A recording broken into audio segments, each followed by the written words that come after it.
Of the Shreveport Cattle Parish Metropolitan Planning Commission. Happy New Year to everyone who's here. Would like to begin our meeting first with a prayer and a pledge to allegiance. Ask Mr. Alan Young, if he would, to lead us in prayer, and then Ms. Leah Damore too to lead us in a pledge of allegiance. If you would, stand with us. Would you bow your heads? Heavenly Father, Lord, we just lift you up in glory and praise, and we thank you for all the things you do. Lord, as we enter this new year, we're just so thankful for the things that you have blessed us with, and we are thankful for the things you blessed us with the responsibility of. As we go about your decisions today, we just ask you to put your hand upon us for wisdom and guidance.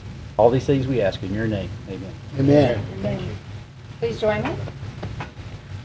I pledge allegiance to the flag of the United States of America and to the republic for which it stands, one nation, under God, indivisible, with liberty and justice for all. Thank you. Yes, sir. Thank you again and welcome to this January meeting. For those of you who are here, for your information, for public hearing agenda items, if you wish to make public comments or on applications, we have MPC comment slips at the speaker stand next to the podium. For future notification purposes, it is very important that you will fill out a slip and drop it in the box when you come forward to speak.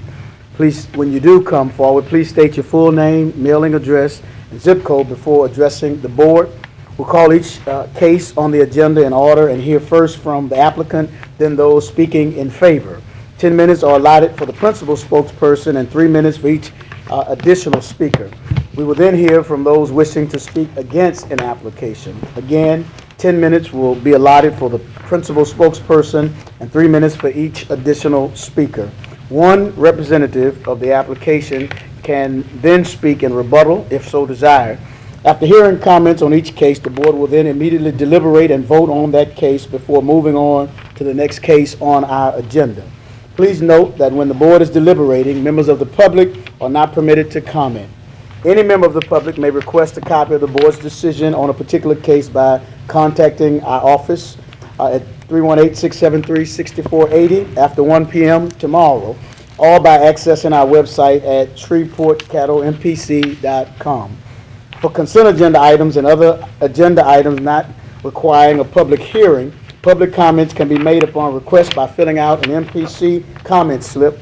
If comments are requested for a specific agenda item, the chair will offer an opportunity for those comments prior to the commission taking action on the agenda item. All of the MPC board decisions are subject to appeal to either the city council or to the parish commission, depending on the location of the property in question. Please note that it is your responsibility to contact the appropriate governing body about their procedures as related to the matters which concern you.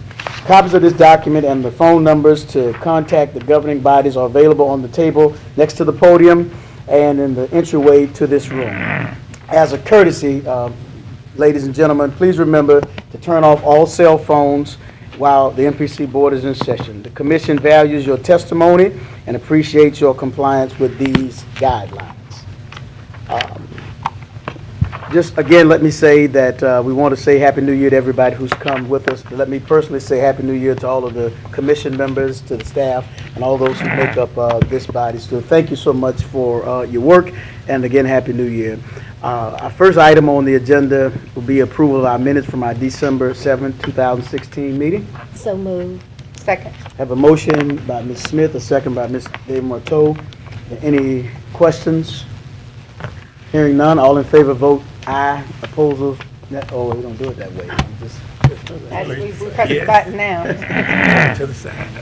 To the side. Down low. Oh, Right this there. one. That's it. Got it.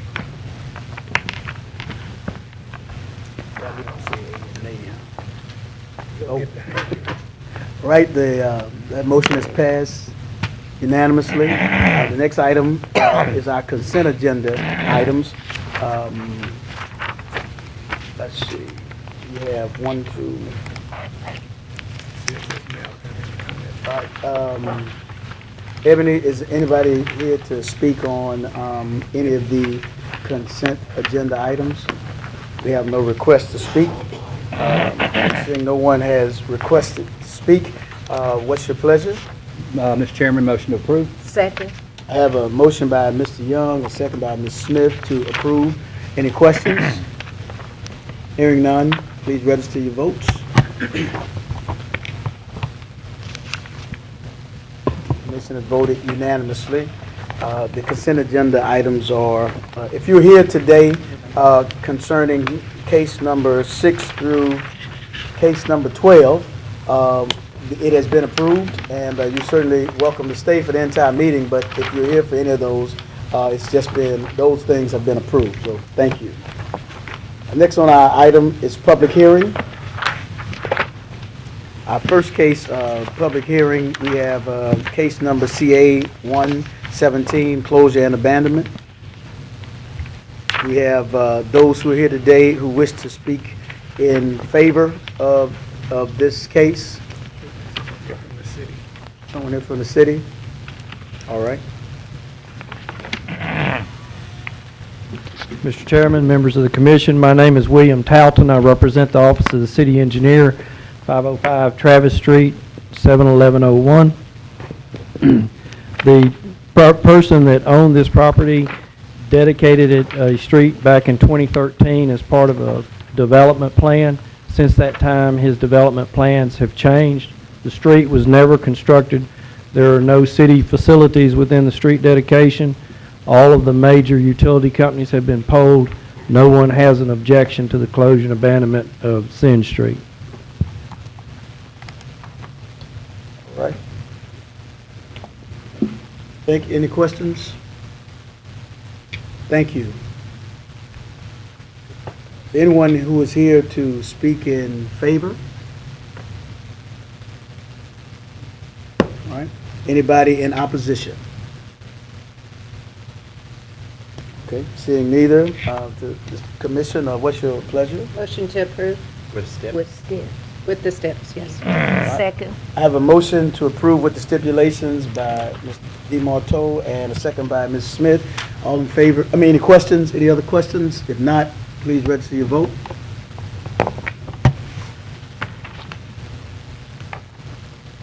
Commission has voted unanimously. Thank you. Next case is for case number CA 2-17, closure and abandonment. Is there someone here from the parish of Caddo to speak on behalf of this? City of Shreveport. City of Shreveport. William Talton. I represent the Office of the City Engineer, 505 Travis Street, Suite 300, 71101. We received a request from the Caddo Parish School Board to close the remaining portion of Dillingham south of Kings Highway over to the school board property. Previously, we had closed 15 feet on the east and west side of it. Now they're requesting us to close the middle 30 feet. Also, there's an alley between the properties that face Kings Highway and the school property. In this alley, there's a gas line and there's some power poles, so we will be retaining a permanent utility servitude for those facilities, but we have no objection to the closing of this portion of Dillingham Street nor to the closing of the rest of the alley. All right, any questions? Thank you.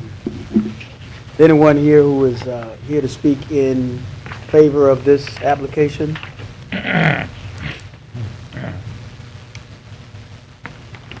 Hello, Matthew Lynn, 616 King, 627 Rutherford, 615 Rutherford. It's about a 2-acre swash of land within the 300-foot boundary of this alley. I am in favor of it, and what I want to speak to you on today of is really to put a bug in the city of Shreveport's ear as well as the school board. Dillingham travels north and south, and it travels north of Kings Highway. There is a 200-foot by 600-foot piece of land that is utterly, it's abandoned. When SPAR comes and mows the grass for Columbia Park, they don't mow the grass that's owned by Streets and Drainage because it's not SPAR, it's Streets and Drainage. And so the grass gets about 4 feet high. It's also a very low piece of property, and it's the piece of land that the students that live in Highland that travel to Byrd High School, that they get to school. So when they get to school and it's wet, their shoes are muddy, their socks are wet. And what I would like to see happen, hopefully, would be, and I realize that this is not the place, and I hope that the school board can hear me, is that the school board would adopt the alley of Dillingham to the north of them to take in more land to connect Columbia Park to Byrd High School, which is the perfect place for people to travel going to picking up your little brother or little sister from Crestwell Elementary. And I think it would beautify our area as well as remove the blighted area of the abandoned alley that the city of Shreveport still owns. That's it. Thank you very much for your time. Thank You're you, welcome if Commissioner you have any Lynn. questions. Yeah, I have a question. I'm so sorry. Yes, Yes, Ms. Ms. Lynn. In my package, I had a letter where a lady was opposing the abandons of the alley or the street, whatever. And I'm just wondering, did they meet with the homeowners in that area, Matthew? No, they did you didn't meet with the homeowners, but honestly, in this scenario with Byrd High School is a very good neighbor. I know. And that piece of street that is abandoned, they've already absorbed it into their campus. There is not a single person or entity that is going to use the land they're asking you to give them other than them. And no one really should even be on that property unless they are associated with Byrd High School or there on an election or an associated function. The driveway, the alley that leads into Kings Highway, it's been like that for 100 years. And nobody realizes that it's even owned by the city, I don't think, and everybody probably thought it was owned by the school board already. And I think that this is more paperwork that y'all are doing than anything else. And so I encourage you to approve what the school board has asked for, and what I'm asking is them to do even more than what they're asking. And I agree. You know, I'm for Byrd and that area. They have done a magnificent job, Byrd and the school board in that area. Yes, ma'am. Thank you. Thank you, Commissioner. Okay, anybody else who wishes to speak in favor of this application? Not, is there anyone who wishes to speak in opposition to this application? Seeing none, Mr. Chair, motion to approve. Second. I have a motion by Mr. Young, a second by Ms. Smith. Any other questions? Not all in favor, vote yes. All opposed, no.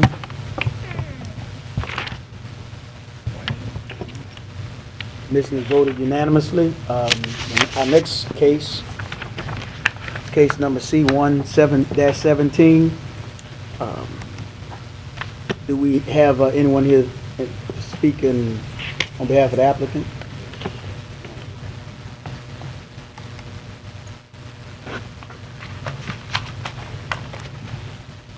My name is Bob Basinger with Fort and Tablata Engineering, 920 Piermont Road, Suite 520, Shreveport 71106. I'm here representing THS Properties. They're wanting to develop 818 Gladstone, which is comprised of 2 lots. They're wanting to put a parking lot on it for overflow parking for a couple of adjacent buildings there. And they're requesting to rezone the property. One of the lots is zone B2, and the one just to the west of it is zoned R2. And they're wanting to rezone the 2 lots to B1, which would make a natural buffer into the adjacent to the R2 zoning. It's just to the west of it. Any questions? Any questions? No? Thank you. Is there anyone who is here today who wishes to speak in favor of this application? Anyone who's here today who wishes to speak in opposition to this application? Thank you. Commission, what's your pleasure? Motion to approve. Second? I have a motion by Mr. Remedies. Yeah, I have a motion by Mr. Remedies and a second by Mr. Andrews With to steps. approve with stipulations. You need to put the steps on there. I don't have to if I. No, Yeah. you're right, you don't have to. I'm reading, stand by. With the, And I said with the stipulations, so. staff recommendations, I thought this was automatic. Mr. Sweeney, what's different about this stipulation that's not already in place? We always just put that as a way of informing the applicant what their next step is in the process, and it just clarifies it for a matter of record. Okay. Okay. Right, so the motion is so we have a motion on the floor by Mr. Remedies for approval with stipulations and a second by Mr. Windsor. Question, Ms. Cooper. Thanks. Point you made is a good one because I wanted to ask the question about whether or not you actually need a stipulation to require the 6-foot fence when it's required by ordinance. The ordinance is cited, and we have another case coming up where this same issue comes up, and I didn't know if that's just informing the applicant they're going to have to build the 6-foot fence. Does it require an actual stipulation? Well, it's actually not in this one. I think this case doesn't. Okay. The the different stipulation is one? for Here a on it, site here, plan yeah, as the this next is- step. This is C-117, yeah. Okay, It's not right. in that stipulation. Okay. But since I asked you, Yeah. They're going to have to, at some point in time, when they come in to do their site plan, they will be required to put in the fence as part of their, getting their permit for construction. right, and that's, okay. So just procedurally, Right. do we really need to approve that with a stipulation, or can we just approve it? I'm just curious. You don't really need to mention the fence on this Well, one. not on this one, but, okay. Okay. Mr. Young. Just clarification, I'm going to take this one step further. Yeah. When you normally put remarks or recommendations for steps, in a lot of cases, this is just like a friendly reminder for the applicant, correct? It is. Would it be more beneficial for us as you could finish that statement as saying as per specified in ordinance? Meaning, you're not asking anything above what is required. Certainly. It's already required, but you're putting it more as a point of reference to Certainly the add applicant that that this extra has been. phrase. Because I noticed this property does abut residential. It does. Which would automatically default to 6-foot privacy screen Right. fence. Right. Correct? That's correct. So I, just as reference, and that way we could read into it and say, well, it's already in the ordinance. Yeah. Gotcha. And you're just trying to make a point to the applicant. That's right. Is that correct? It's like leaving a paper trail. Right. So that if any time in the past, or if we go back in the future and we have, in the future, if we need to go back to this case to look at something, we know that we've informed the applicant of this necessary step and there was no lack of communication. That's all I got. Thank you, Mr. Right. Sweeney. All right, if there's I don't see any other speakers request to speak. If not, all in favor, vote yes. All opposed, no.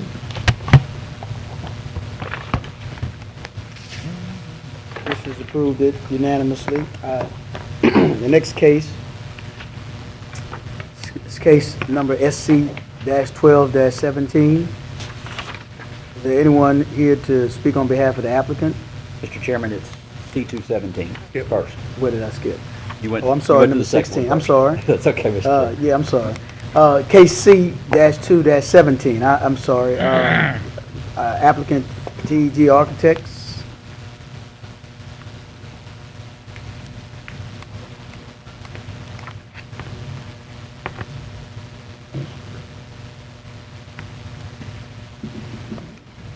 Hi, I'm Linda Alsop, and I'm with LifeShare Blood Centers, 8910 Linwood Avenue. And I'm here to speak on behalf of LifeShare Blood Centers today. We bought the properties around the blood center and would like to have them rezoned so that we can use that property for future expansion.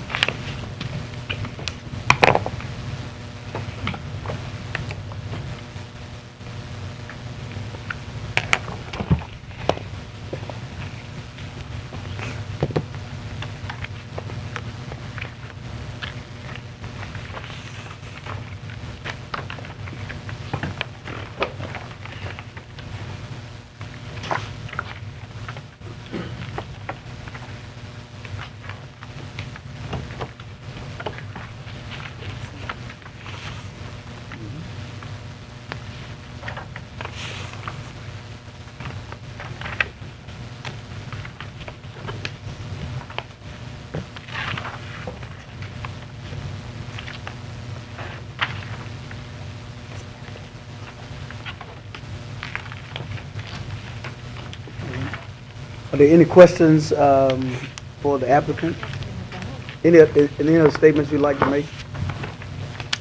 No, the intended use will be to add a warehouse.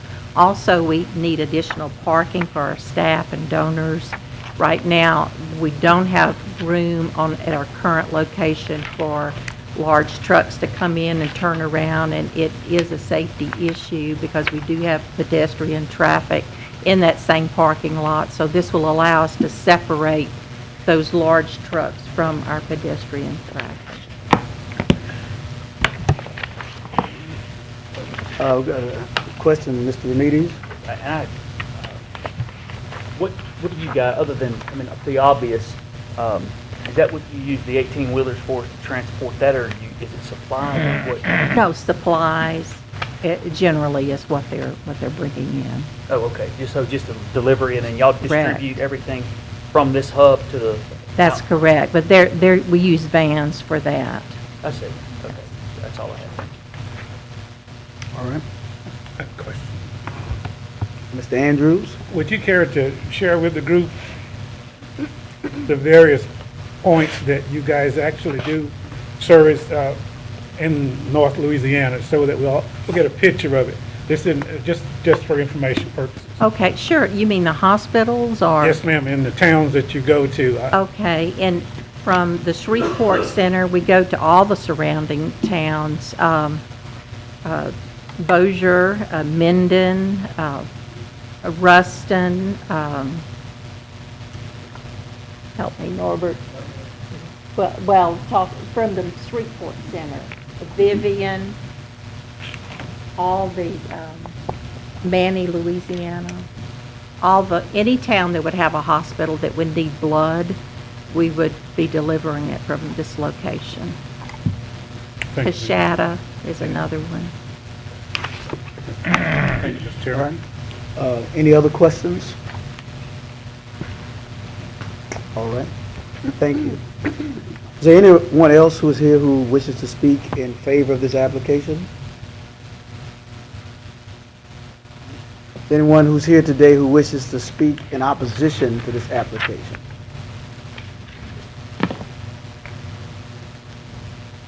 All right. Not, Mr. Chairman, Okay. motion to approve with SIP. Second. I have a motion to approve with the stipulations and a second. A motion by Mr. Young, second by Ms. Smith. Any other questions? Hearing none, all in favor, vote. I'm sorry, we do. Mrs. Cooper? Just a quick question for Mr. Sweeney, Mr. Gene, whoever. Is there, I'm assuming y'all already looked at this, but there's not a particular portion of this site between the residential that could be a buffer? And so what you're looking at is not an approved site plan, this is Correct. a concept. So Right. what they'll have to do is they've already made application for site plan approval. Mhm. We will go through the review process with them, and one of the highest priorities was maintain the buffering and the screening requirements to the residents. Right, but just in terms of the zoning Uh-huh. change, is there not any section that's adjacent to these houses that could remain a lower zone just to buffer it? Is that something that really wouldn't be practical, or, I don't want to interfere with their plan. Yeah, they basically do need the B2A in order to do what they're doing. And because if you recall, 4 or 5 years ago, when they did their initial attempt to rezone, they were going to B3, which was much more intrusive.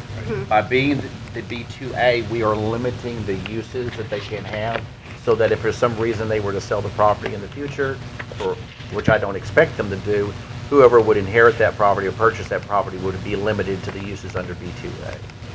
So this approach is much more sensitive to the neighborhood and more compatible to the neighborhood. But they do need the B2A in order to do what it is that they're wanting to do in terms of the facilities. On the whole? Yes. Okay, thank you. I don't see any other requests to speak. All in favor, vote yes. All opposed, no.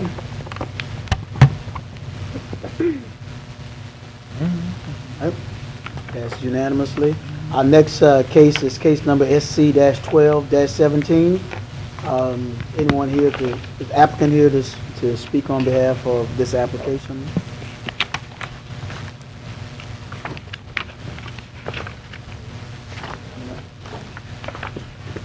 This is the replat The replat, yeah. for the same facility. Same property, right?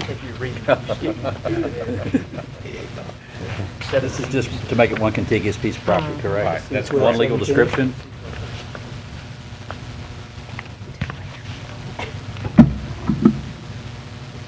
Is it Ms. Armstrong? Me? Last name again was? Also, You have to state your whole name for the record again. Linda Alsop with LifeShare Blood Centers, 8910 Linwood Avenue.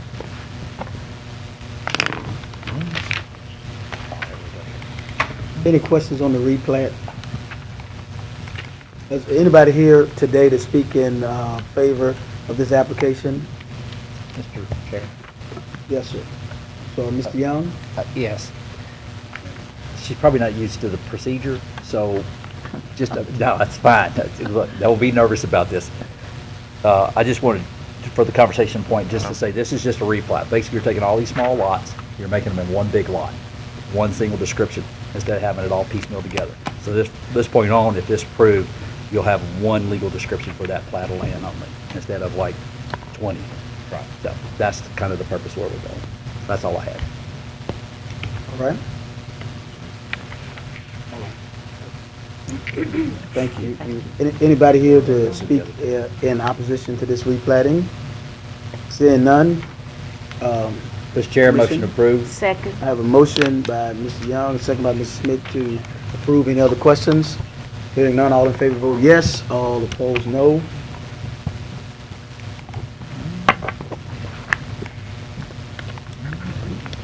Vote approved unanimously.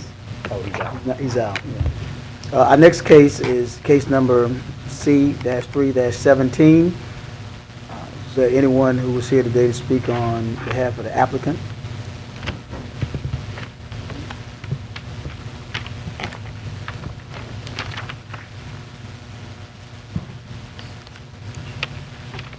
Good afternoon. My name is Chris Renato. I'm here to speak as the applicant, Baton Rouge Cargo Service. I'm one of the stockholders and members of Baton Rouge Cargo and work full-time for the company. We are requesting this rezone for the purpose of our relocation and expansion. We're currently located at the downtown airport.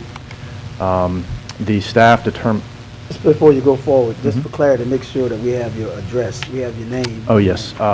My address is 2961 Svensson Drive, Baton Rouge, Louisiana, 70809. Thank you. So we're looking to relocate from out at the airport. This warehouse would give us approximately double the size so that we could grow our business here in Shreveport. We're excited about that. We've got a lot of opportunity here. The zoning that this building currently has is a business zoning. The staff has recommended that we increase the zoning classification to a light industrial, which is a little unfortunate because I would argue that our business is not really industrial.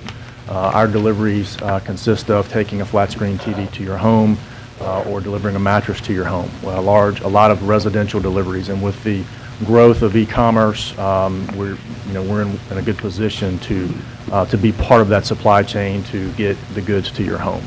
So that's what we do, and as a matter of sort of the daily flow of our business, we have maybe 2 tractor trailers come in the morning that we unload. We load our route trucks for the day. Approximately 10 route trucks go out each morning. They're usually off the dock by 8 a.m. And then there's a couple of warehouse guys left behind that tidy up the dock and prepare for the next day, essentially. So there's activity on the dock, but from the outside, you wouldn't see it. You're going to see 20 to 30 cars parked in the parking lot. All the trucks will be gone, then they'll come back around 5 or 6 in the afternoon. So when you compare the use of the building under our ownership to what it has been historically, everything from a Sam's Club to Pratt Industries doing recycling, I would want to make the case that we're going to be a less intense use, in fact, with far less traffic and so forth in and out of that facility. So that's the reason for our rezone. I think technically our use does require it, but again, I just don't think that we're that intensive of a user. The staff has also recommended that a in their remarks section that a 6-foot fence be placed between our property line and the church next door. While I don't want this to be a sticking point for our approval today, I would like to respectfully request that requirement be waived. And I say that because of a number of things. One, of course, it's an added cost and maintenance item. But we can handle that. But two, I don't believe that it significantly enhances the benefit to the neighboring church. Because the natural vegetation that's there, while it's not a perfect screen, and you can sort of see through it, our use is not going to be intense enough such that it's a nuisance to them. Again, like I said, it's going to be less of a burden, I think, to them than previous uses. So the natural vegetation that's there provides its own natural beauty, if you will, and I think that putting a fence up actually is going to detract from that. It will look less appealing from both the road and from the church to look at a fence, a 500-foot fence along that property line, rather than having the pine trees and the trees that are naturally growing there. So we would like to request respectfully that fence requirement be removed. I have no other comments if you have any questions. Sir, I just wanted to ask this question. Did you get our second write-up on the report where we changed our recommendation? I did. I guess maybe I didn't read it right? Well, basically, if you recall, and I'm just bringing this to your attention, originally it was requiring that the entire 900 feet would require a 6-foot screening fence. What we did is we went and looked at the property and realized it was the first 490 feet was where it was real thin, that we only required the fencing to be to that level and not the full 900 feet. Gotcha. So when you get back past that point, it gets very thick, just like you're saying. But that first 490 feet is real thin. You can see right through it. But that's why we offered you a different option. Okay, fair enough, and I appreciate that. That certainly would help. I think I would still stand by my request, but that's a fair comment and a compromise if that's what the board here decides. So again, I'd like to request a waiver because I think it looks better, but if you see otherwise, we'll comply. I think I have a question from Mr. Remedies and then Mr. Colvin. In this facility, this is just strictly shipping and receiving. You don't have clients that come and purchase items and then. That's correct. So none of your there's not a retail facility. There's not a retail facility there. Okay. My next question is for the staff. How is this any different than, let's say, the blood center that she said the 18-wheelers bring their supplies in and the vans pick their supplies up and come out? What are they doing that is industrial that's requiring all of this on these folks that want to bring this business to Shreveport? When you look at the B2A, it's very specific and talks about the types of uses that the blood center is doing. It's very specific. When you look at their operation, when you go to ordinance, it is defined as a transfer and storage facility, which is an industrial use. So this is one of those things that we talk about all the time about we need a better ordinance. This is another example that, we could probably, the way that he operates, there probably could be another category that he may fall in. They originally thought that partial pickup was the proper category, that was a B3 use. However, that was really contemplated more as just a customer pickup where you just mostly have cars coming in and not where you have a lot of interactivity on the site. So it's really, the way this is defined in the ordinance, this is definitely a use. We spent a lot of time, you and I, talking on the phone and exchanging emails and trying to find a pathway that was different than this, and this is where we ended up. And because of the way, when you look at that land use map, it does make quite a bit of sense to go to this. I think if we were looking at an entirely different type of development pattern, we may be looking at maybe something different here. But this is the way it's defined in the ordinance. This is the appropriate path.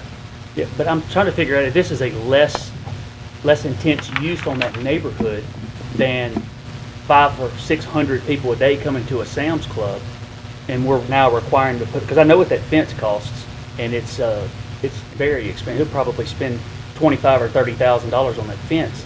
So if it's a lesser use, could he get an exemption on a B3, or is this there's not a B3 requires the same thing. There should have been a fence there for B3 as well. So it's still required when you have that incompatible zoning between residential and commercial. If it was an apartment complex, it would require a fence. So that's just that's a standard ordinance provision. Okay. So you, as the board, are vested with the right to waive that provision. And so that's what he's requesting, is a waiver of that provision. What we as staff are saying, we went out to the site, we think that a partial waiver of that provision is something that we would like to see instead of a full waiver. Okay. And is it on both sides? Did you want that fence down both sides or just the one side? With It's just the one side where the R1D is. Right. It wouldn't, it's not a required unless you have the incompatible zoning. I see. Okay. Okay, that's all that I have. Thank All you, right, sir. Mr. Colvin? I hope you see our dilemma that Stephen said, that what we have on our books is what we have to go by. Yes, sir. If this was a B3 beside you, you couldn't do the I zoning to get what you need. But since it's an I2 beside you, I don't know if you're buying it, leasing it, or whatever, but you can go ahead if, we approve this and go with the I and do what you want to do. Yes, sir. Now, I'm with Ronnie that it's been a Sam's Club, it's been Pratt recycling paper, and trucks are in there all the time. I say we stop it at 250 feet, because if you're at the church and you get to 250 feet by line of sight, you can't see his front door. Instead of making him going even with his front door, stop it at the back door of the church. So my motion would be, and I know Alan hadn't got to do motions in a year, and he's done all the motions so far today, so my motion would be to do it an I or an I1, whichever he needs to get it through, and do the 250 feet on the fence to save expenses now. Now, if it becomes a problem and there's complaints, the rule on the book says a fence. So to, like Sweeney said, to get back to where it's dense, if the church complains, you're gonna have to go back the full amount. So that'd just be my 2 cents. All right. Mr. Young? Okay, I'm going to go a totally different tact on this. If I was the church, I would be more concerned by that first 80 to 100 feet that goes up to the roadbed that would impede the view of my church or any other entity I had on that property. Because now if you're coming down the service road, you're going to have a fence impeding the view of that church once you put that fence all the way down to the property line all the way down. You follow what I'm saying? Because now it's going to obstruct. Well, the fence is only 6 feet high, so as you're driving down the street, you'll be able to see the church. You would see part of it, but if they have a monument sign, and I don't know if they have a monument sign or tall sign or whatever, you're still going to impede part of the view. Until you get past that fence, you're not going to have a full force and effect of seeing that property.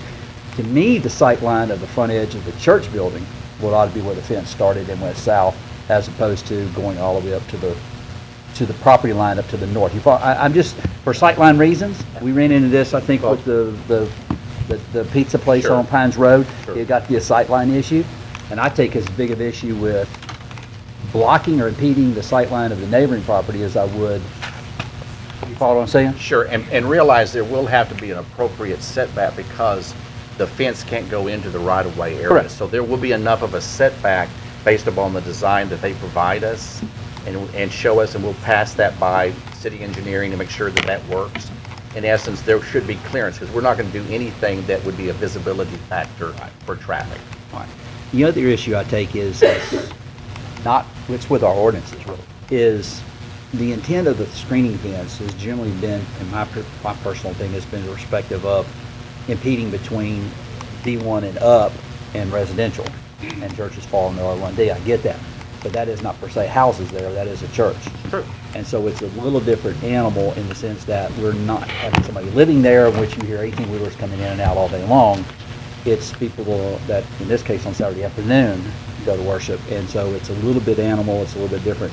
Now, granted, they can bulldoze down and they have the right to do so and put a subdivision in there. That's correct. And that creates a whole nother can of worms. Although I believe if they ever bulldoze it down, they would probably go I-1 or I-2, because that is the trend in that area. Very, very likely. Well, you're going to get a bigger bang for your buck on dollar per square foot on selling raw acre land, so than you would residential property. So this is a unique animal. To me, this is a little different than when you're talking about something up in the middle of a neighborhood and full of residential around where you need that screening buffer. It's a little bit different to me.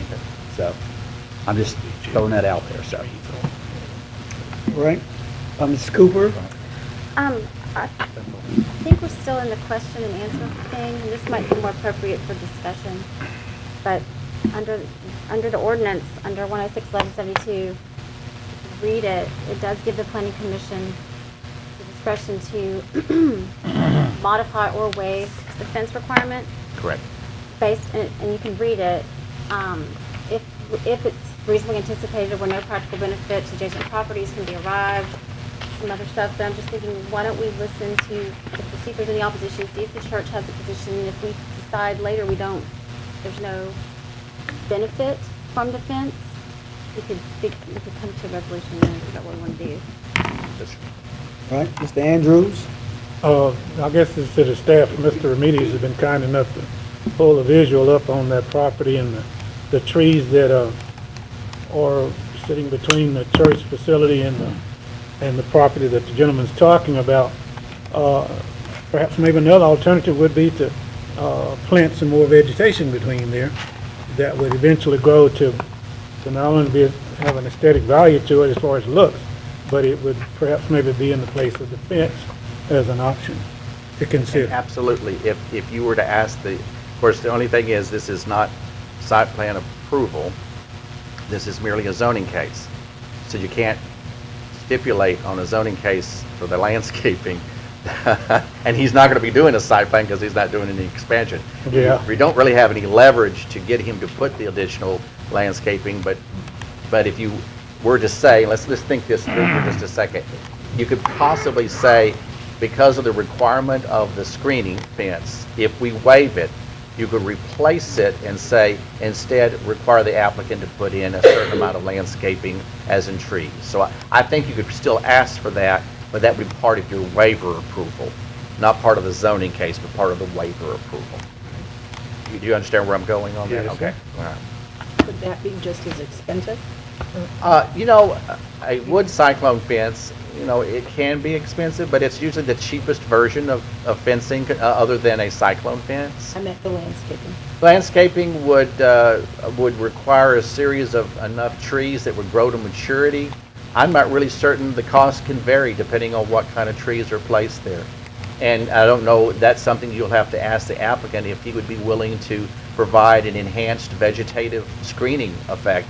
Because under the UDC, we will have the options of a vegetative screening option more. That doesn't get addressed in the current ordinance, but we're not in the new ordinance yet. So if you wanted to pursue that conversation with the applicant, you could certainly do that. That church is not. All right. Mr. Andrews?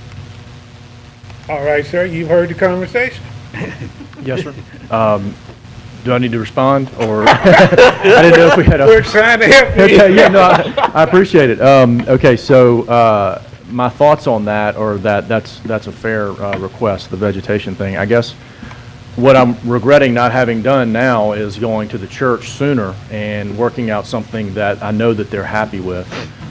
This requirement, I guess, kind of came about during the holidays, and it was just kind of a timing thing. So if you all are not able to get comfortable with granting the zoning request without the waiver, then I would request that, well, shoot, just approve it and make me do the fence. I would rather do that than hold it up.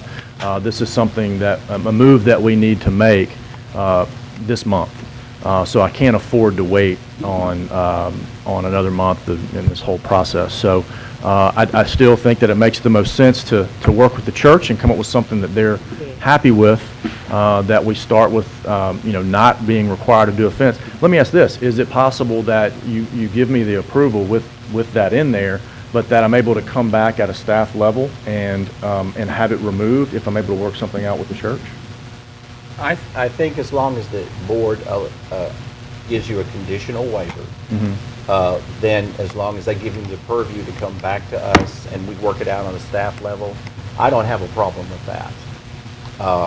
And that would mean is if you, after you discuss it with the church, they are more comfortable with a living screen type fill in the gap scenario there in that front portion, then fine. If they're not, then you would be required to put in the fence to the 490 feet distance that we talked about. So. Okay.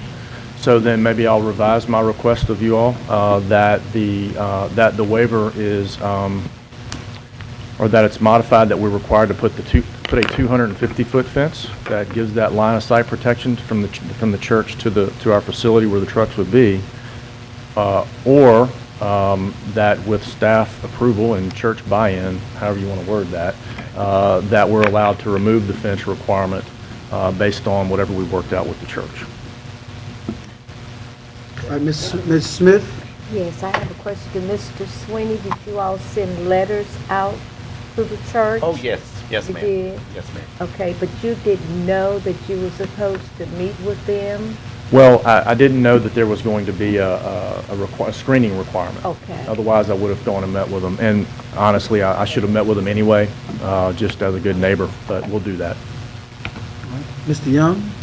I don't want to belabor this thing much further, but in looking at Google Earth, we have the ability to do this, and I appreciate staff giving us this ability to do this. I changed my whole perspective of it. If I was a member of that church, I wouldn't want the screening fence to begin until the back line of the church now. Now I'm looking down the frontage road because I'm afraid it would impede so much. That's a barely 1.5-story building at best, and a 6-foot screening fence would substantially block the view of it. If I was a member of that church, I'd be here requesting that you don't put a screening fence down that side because I'm afraid it would impede the ability of the view of what people see. Now that I'm looking at it in more detail on the Google Earth, I'm more apt to say if you had to do anything, do 200 or 250 feet from the back set off down that line than I would saying doing anything on the front, if anything at all. And so I'm taking a different tact on it now that I'm looking at it on Google Earth. So that's my 2 cents worth. Right, Mr. Remedies? Can I reserve mine for discussion? Sure. Thank you. Okay. Is there anybody Thank who's here to speak in favor of this application? Would like to speak in favor of the application? You would state your name and address for the record? My name is Joanne Wheelis. My address is 333 Texas, Suite 1050, Shreveport, 71101. I am the real estate broker for the transaction for Baton Rouge Cargo from Fenwood Associates. We've been marketing this building for 2 years. It's been vacant for over 4 years.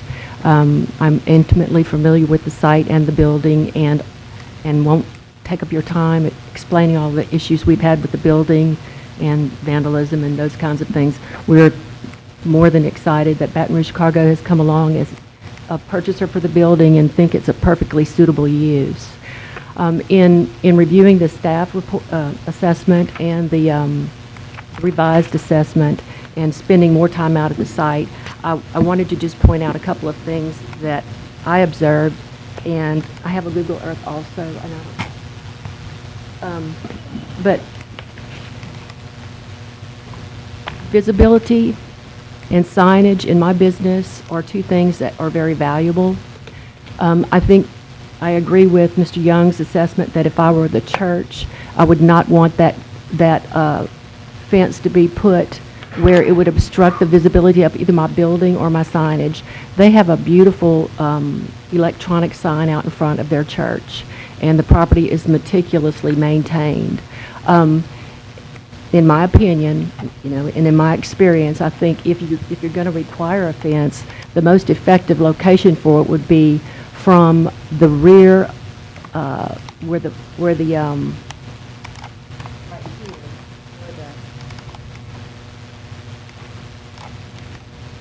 vegetation.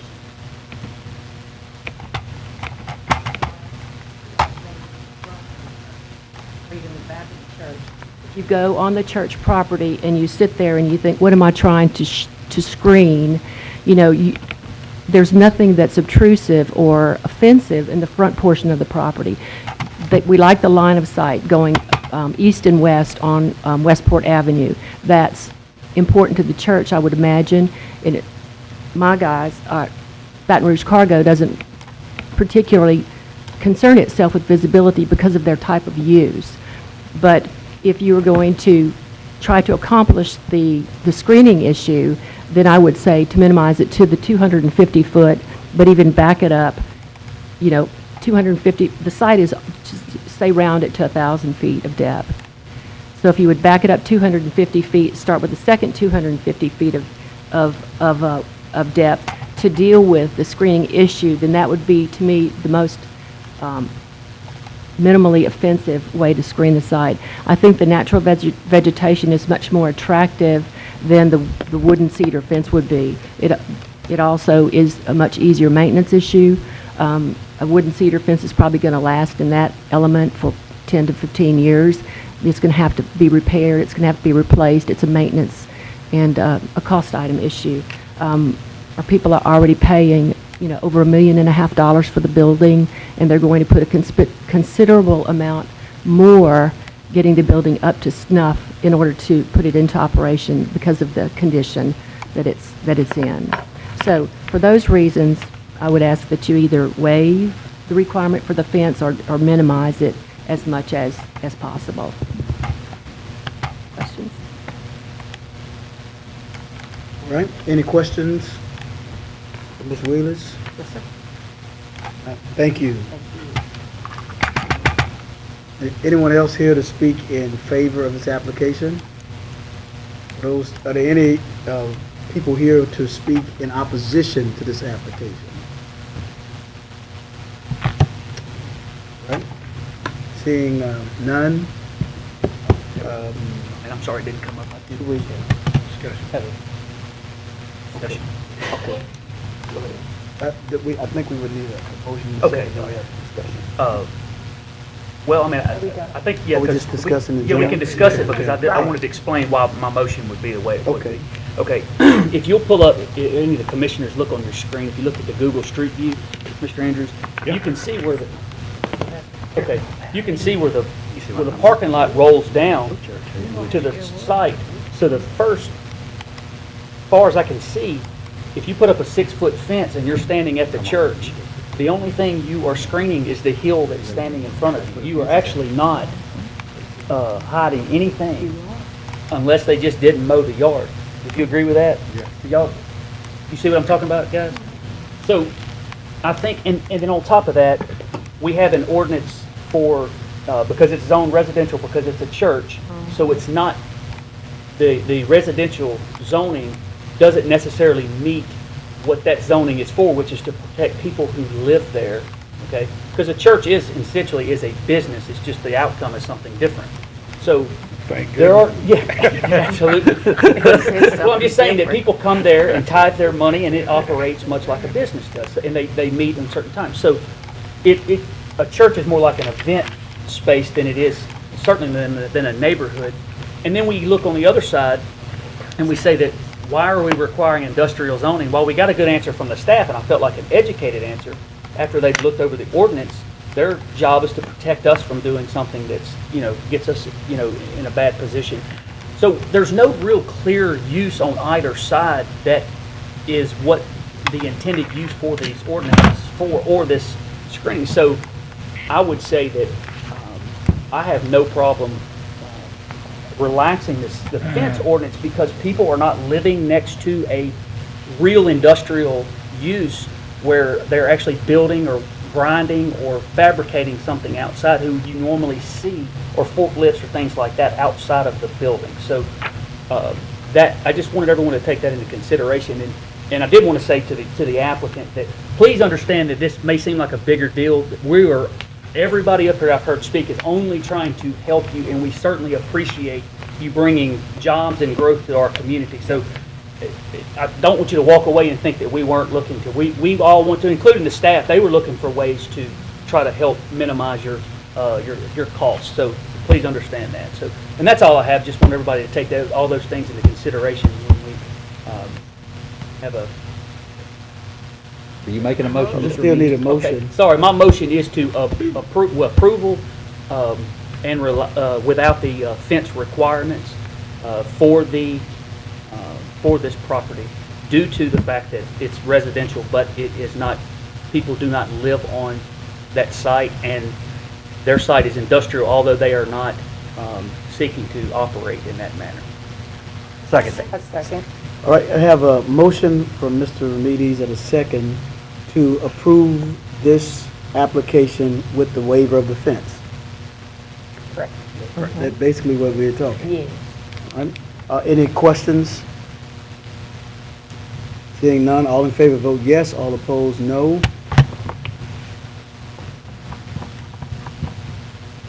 This thing go in here. You good? All right, Jesse? this, that motion passes.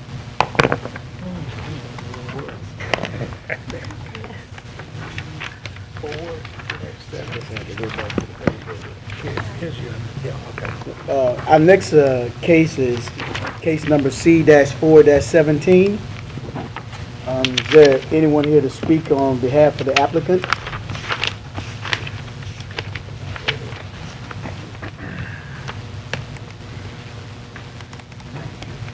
Hi, I'm Thomas Scott, 1518 Garland Place, Shreveport, it's 1105. I'm the owner of the project and property, and what we're asking for is to go from an I-1 to a B3 for a recreational sports facility. Seeing how that there's a recreational sports facility right across the street, it's just a great area. I had actually applied and approved for the same project in a different property a couple years ago, never built it, bought this property, and now I'm seeking to do it now. So it's primarily it's a private sports club basically, and we pretty much just play ball hockey or deck hockey. It's basically hockey without skating, and we do some other events there, youth sports, and it's pretty low key. Nothing late night usually. Maybe occasional tournament that we could bring to town, but that's pretty much it. All right. Thank you, Mr. Scott. Any questions for Mr. Scott? Seeing none, are there any others here today to speak in favor of this application?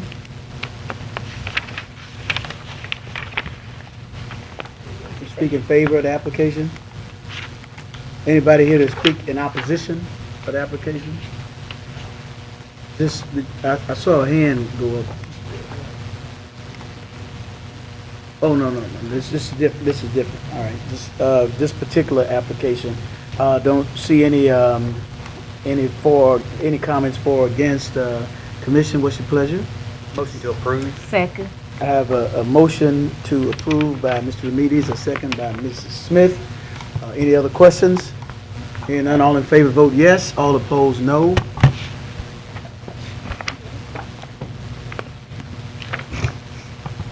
The motion passes unanimously. Our next case is case number P-16-16. Is there anyone here to speak on behalf of the applicant? Welcome. Would you, for the record, state your name and address, please? Certainly. Good afternoon. My name is Michael Brissett. I'm an attorney with Bradley, Murkison, Kelly, and Shea. I'm here on behalf of the applicant, the University of California Board of Regents, for a zoning change request for gas compression station facility off of Buncombe Road. We're hoping to rezone a little bit more than a half an acre to build a interconnect facility. It's related to a larger project that we're doing at the Woolworth Road. We'll call it a dump, or it's a landfill. What we do, and it's hyper complicated, but in essence, we're taking the landfill gas, which is in effect methane. We retrieve it, clean it, scrub it, and put it back into the pipeline. City of Shreveport, in some level, is a partner with us on the project, and we're hoping for an approval. Any questions? All right. Mr. Remedies? Yeah, on your, you guys sell this back, is it? It's put back into a natural gas pipeline that's run currently, or now, by it was CenterPoint Energy, used to be Enable. So the university and the city have an agreement. So this isn't something that you guys are going to put back into the natural gas vehicles for the city? That's not the intent of this? I guess potentially some of that gas could get there, but it's not designated for it. It just But goes it's going back into the mainstream, into the Correct. pipeline? We clean it and interject it in, and it's the same gas. In effect, it just comes from trash. Wow. Pretty neat. Yeah, that's great.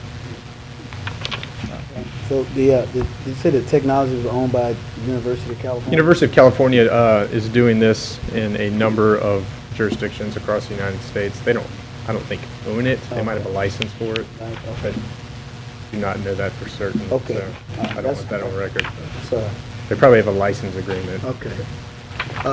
Mr. Andrew? I think you just asked my question, because you got my attention when you said University of California, and I'm going, okay, now what's the relationship here? University of California hired my firm, Bradley, Murkison, Kelly and Shea, right down the street. I actually work in the Baton Rouge office, and we are assisting with a number of their local governmental and transactional contracts, both acquiring the right-of-way from the Sale family, as well as agreements with Centerpoint and Enable. Renovar previously had it. Just a word of encouragement, when you mentioned that term out, you use the term landfill, don't say dump. Yeah, I've never actually been there, I apologize. Yeah, you fix it, but I'm just encouraging you for the future, because... I think Mr. Clark actually chimed in, and I appreciate that. Oh, really? Okay, very good. Back years ago, that was quite an issue to go out there, so I we appreciate want that. to encourage the, Part of my favorable ignorance. comments everywhere we come on that particular piece of property. Yes, sir. Thank you, Mr. Chairman. All right. Thank you so much. If there are no other questions, thank you. Thank y'all. Is there anyone here to speak in favor of this application? Anybody who wishes to speak in opposition to this application? All right, thank you. Chairman, Commissioner, motion to approve. Second. I have a motion by Mr. Young and a second by Ms. Smith to approve the application. Any questions? Hearing none, all in favor, vote yes. All opposed, no. Passes unanimously. Our next case is case number SC 417. Someone here to speak on behalf of the applicants?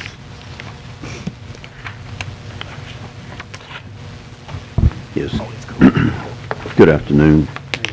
Timothy Larkin. I'm here to speak on behalf of the application. Would you I'm state the, your, yes. state your I'm- address for the record, Yes, sir. please? Timothy Larkin, president of Larkin Development North, LLC.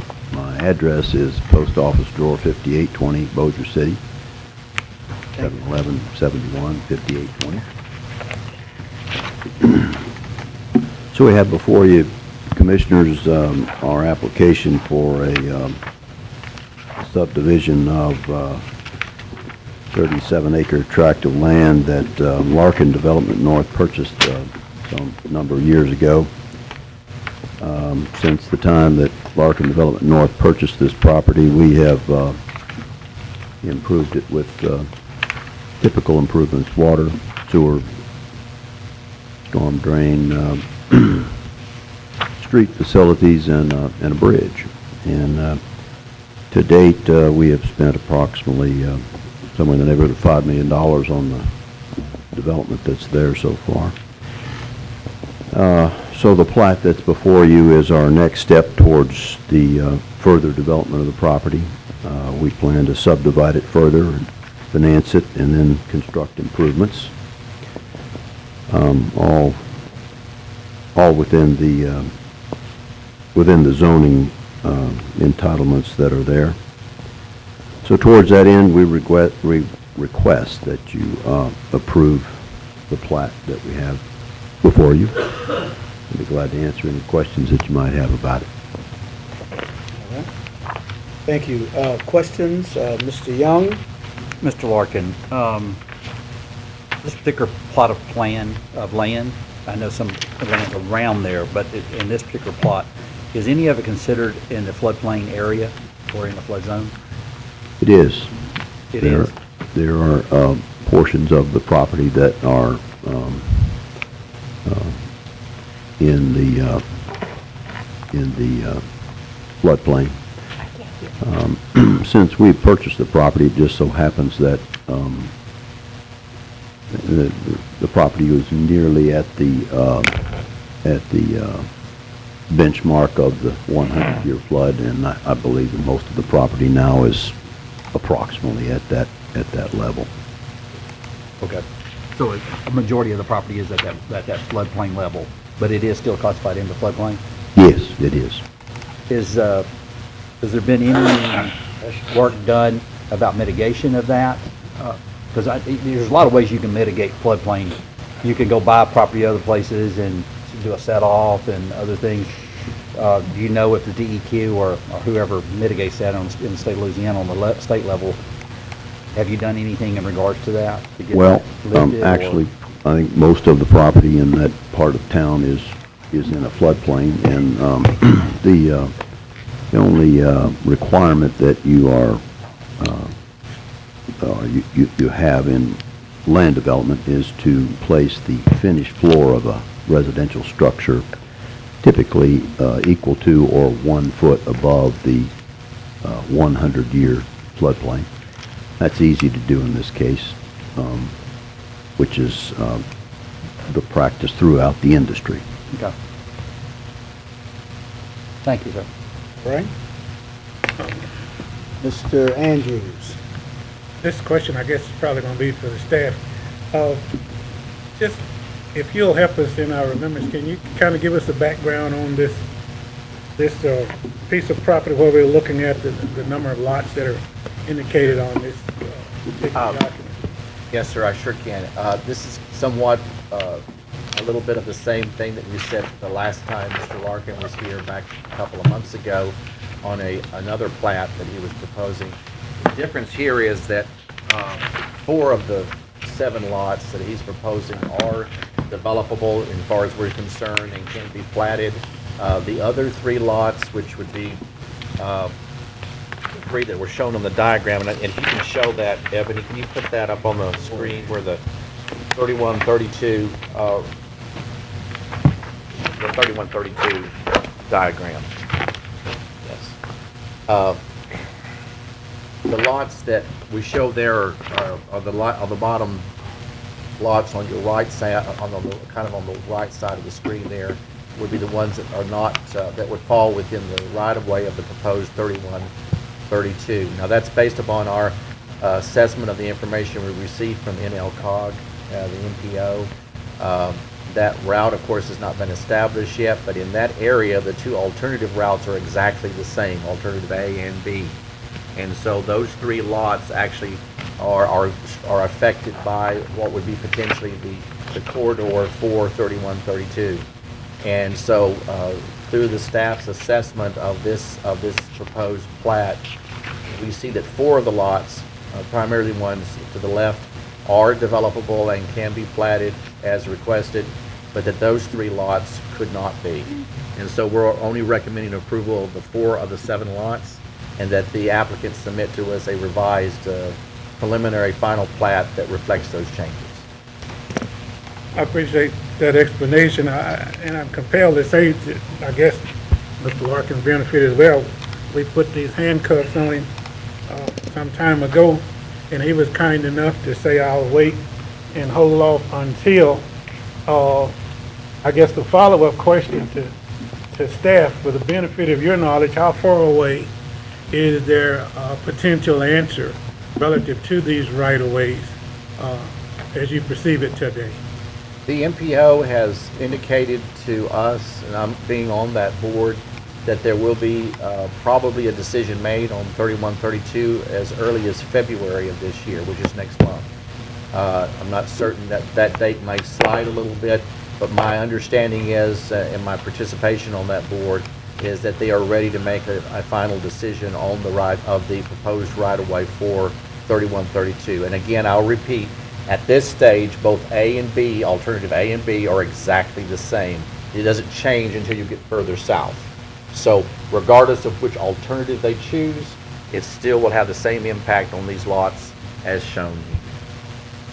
The opportunity that we have today is to at least approve some of the lots. That's as correct. Opposed to those 3 that perhaps potentially may be lying That's right. in that pathway. That's correct, sir. Thank you. Thank you for your time. Thank you, Mr. Chairman.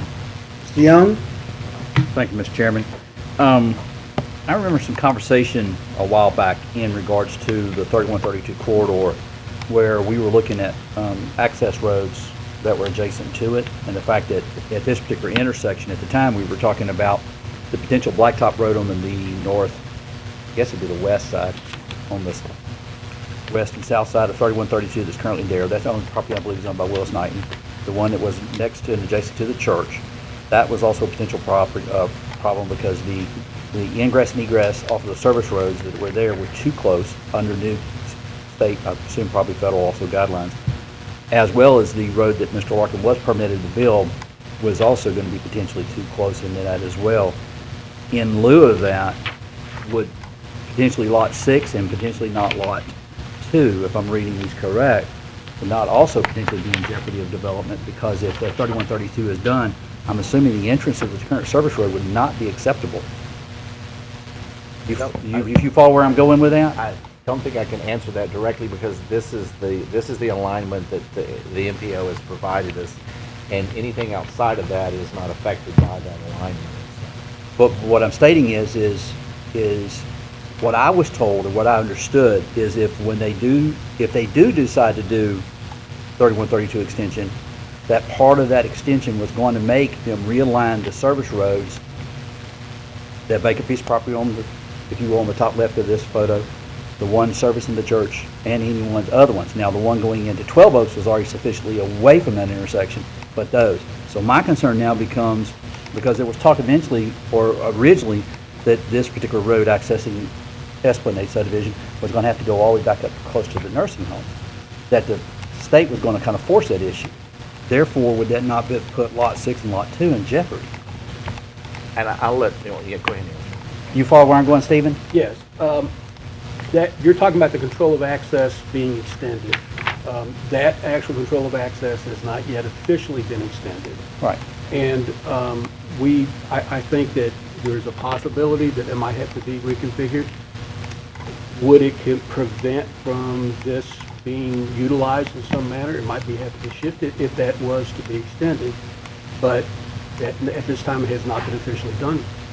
We don't have anything. Well, nor has the corridor been done either, so we're both talking about things that are literally 2 months out from some decision that gives us some guidance. Well, yes, and what will be decided in February would be this layout that we're talking about right here. Again, I'll come back to what I said earlier. Either alternative A or B are exactly the same in this location. Correct. So we're basing this on what the MPO through the NLCOG has provided us. Now, if there are additional service roads or access components that go above and beyond that, we're not stipulating or addressing that issue here because it was not addressed by the MPO. And that would be something that would have to be dealt with at a later date. But as we did with the last plat that Mr. Larkin presented, we had to lay out exactly what is on the record right now is being considered, and this is what it is. And anything beyond that would be conjecture on our part as far as what might be. But the decision about the alternative routes, that decision should reflect exactly what you're showing right here. I just know when we had this case before us 4.5 years ago when I first came on, there was a lot of discussion about those access points of those service roads, and about the fact that this one is going to sit so close to that on-ramp going south that it was going to be forced to be moved. They would not stay in that location if the 3132 extension went south.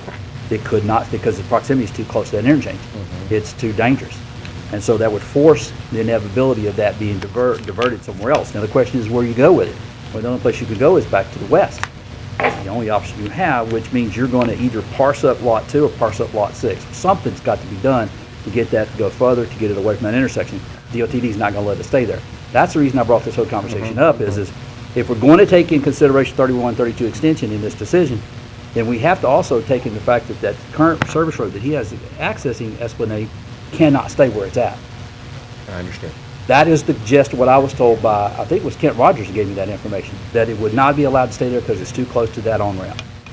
And therefore, that does affect 3132 as A or B is approved. To me, now Lot 6 and Lot 2 are now a potential problem. Whether it is directly before us today or not, or indirectly before us today, it is still an issue. Because that road's got to be moved or it'd have to be closed. One of the two. And based on the latest and greatest public information provided by the MPO, this is as far as they've gone. So in order to make a decision today on this plat, you have to base it on the information you have right now, not what, and I totally understand you're talking about what might be, and we'll just have to address that issue at a later date. In this situation, in order to make a logical decision about whether or not those lots should be allowed to be platted, you have to use this information, because there's no other information available to base it on. I agree. I'm just adding the caveat to the conversation I had with Kent Rogers was if the 3132 does in fact go in, either A or B, it doesn't matter. That service road, the Catholic Church one, and the one Mr. Elrod, I believe, owns that property on the other corner, would all have to be pushed away. Yeah, and remember, of course, it didn't really come up as an issue in the last time Mr. Larkin was here, but y'all recommended denial of the entire preliminary plat because it was entirely within the so-called right-of-way of 3132. And again, I'll just have to say, we can only base it on the information we have right now. MPO has not released anything further. There may be other complicating issues later, but this body, as well as this staff, can only operate based on the information they give us. So that's it. Thank you. All right, Mr. Remedies? I'll pass. All right. Any other questions? I have a question of clarification based on what I just heard here.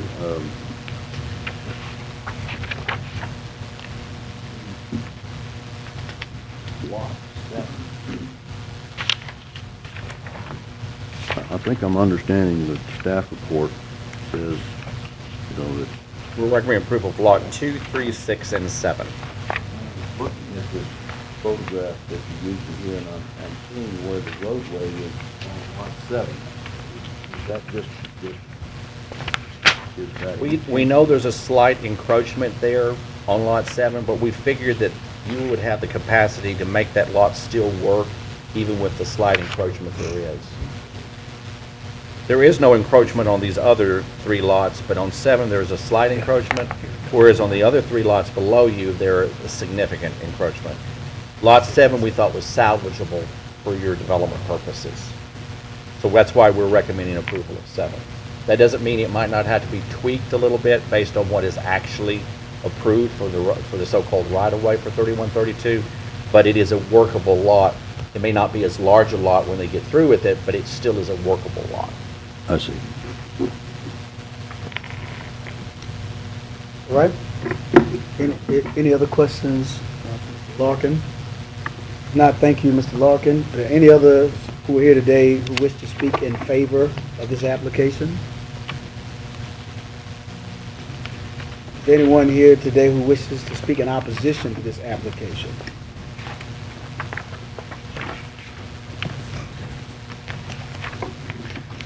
Mr. Chairman and members of the commission, I'm Bill Pesnell. I'm a member of the Pesnell Law Firm, which is located in Suite 1100 of the Beck Building, 400 Travis Street, here in Shreveport. I'm here today on behalf of Mr. Elliott Sonesteifer and Willis Knighton to oppose the application. Essentially, we think this application is premature. As we understand it, the State Department of Transportation and the Federal Highway Administration have not approved any of the recommended routes by NCOG, and certainly the Department of Transportation and Federal Highway Administration have the discretion of the no-build alternative anyway. We think that in view of the unknowns here, that the commission should defer its consideration of this application until the Department of Transportation and the Federal Highway Administration makes their decision.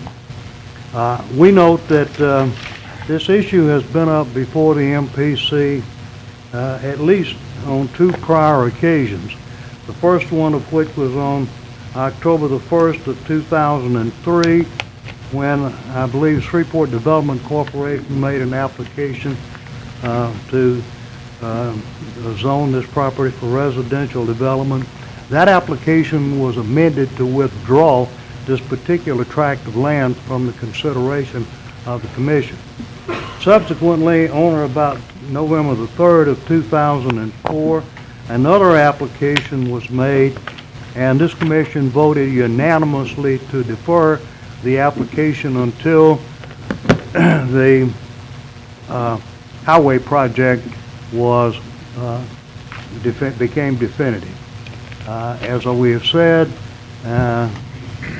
to our knowledge, no decision has been made by the State Department of Transportation or the Federal Highway Administration on the routes that have been recommended by NCOG, and consequently, we think that the commission should defer its application on this consideration. Thank you. Thank you. Is there anyone else who wishes to speak in opposition?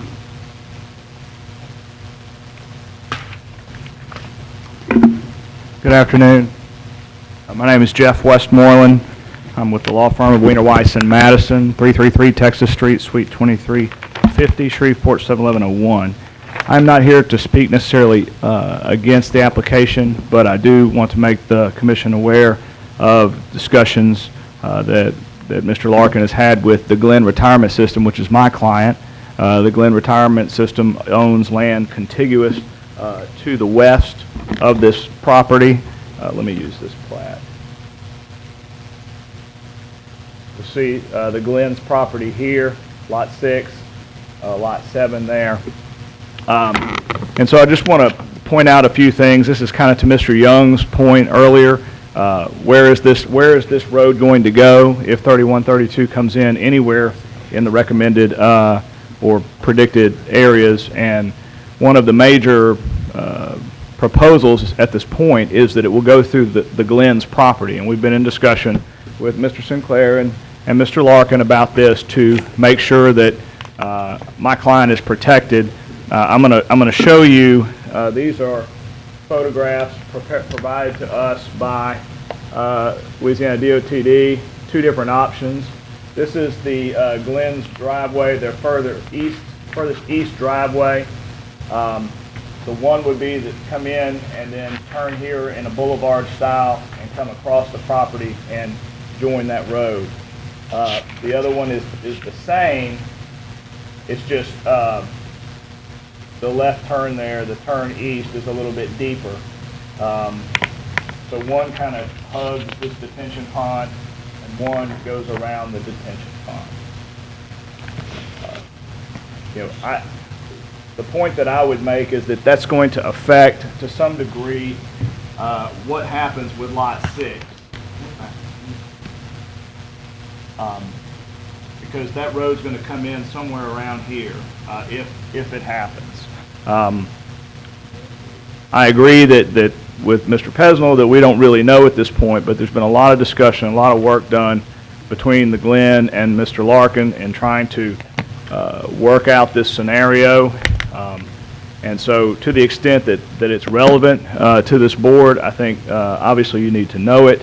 The other thing that we would say on behalf of the Glen is that, and I know this is a residential development, but we just want to get on record at this point that any re-sub of these two lots in the future or rezoning of them because their use or expected use has changed because the road now comes from the west into the property, we would oppose. Because what's going to happen is whatever happens on this property is going to be coming through the Glenn's property. And we're not real happy about this that the state has done to us, most particularly because on that east side of the Glen is where our Alzheimer's unit is. And it's put there to be in the quietest place possible on the property, and now we're going to have possibly traffic coming through there. So just, at any point in the future, intensified use or traffic for these lots, we're going to object to. Now, I'm not saying we're objecting to this plat at this point, but I just want the commission to know that we have had pretty extensive talks about the redirection of this road and how it's going to come through the Glen, go south, turn and go east, and then join up somewhere in here on this main thoroughfare. All right. Mr. Colvin? Mr. Westmoreland, on that map you got up there on the screen, right there, I know you say it comes across yours right by the detention pond. Your road is on the east side. Does it go all the way down adjacent to lot 6 of his? Your current road, does it border his lot 6 on the west side? Probably not as far south as his lot Okay. 6. It looks, to me, an outside observer, not the guy with the DOTD, looks like they ought to use your road down to they hit his instead of going across your property. Say that again? No, explain to me what you're saying. It doesn't go down there. It don't go that far down? They've got property on both sides of that road. And if you see right here, Mr. Calden, this is where all our maintenance shed is pretty sizable. Yes, I know. It's where all of the maintenance work is done, vehicles are housed there. It'd be a pretty big deal to move it. I got you, it'd go behind that. And it's also shoved off to the side because all the living quarters are over here on the west. Gotcha.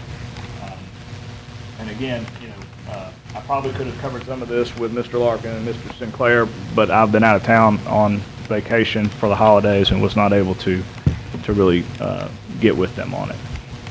Thank you for your time. All right, any other questions? Mr. Young? Mr. Westmoreland, is your concern that, let's work off some assumptions. 3132 goes in, DOTD forces a rerouting of that road to your property. Correct. This is assumptions.